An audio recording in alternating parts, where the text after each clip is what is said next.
కలిగించు, అది నివాసం యోగ్యంగా కలిగించావు, అది మా బాగుకేను కలగజేసావు. అయితే దుష్టుడు దాన్ని పాడు చేసి అగాధ జలాల చేత నింపివేసి అగాధమంతా కూడా చీకటి ఆ జలాల పైన కమ్మినగా నీ వెలుగు అక్కడికి వచ్చింది ప్రభువా.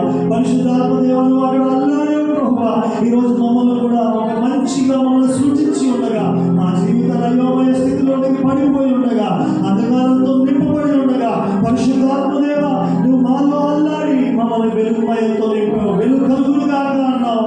మేము ఆ రెండో గుడ్డివాడు వెలిగించబడిన మేము తిరిగి ప్రాచీన పరిస్థితుల్లోకి వెళ్ళిపోయాం, అంధకారంలోకి వెళ్ళిపోయాం. అంధకారం మాలో నింపబడిపోయింది. ఈ అంధకారాన్ని మేము వదిలించుకోలేకపోతున్నా. ఈ అంధకారం మీద మమ్మల్ని రాకుండా ఆటంకపరుస్తూ ఉంది ప్రభువా.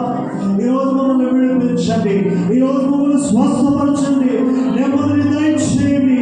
నీ వెలుగు మా పైన ప్రకాశించునుగా. ఓ హల్లెలూయా.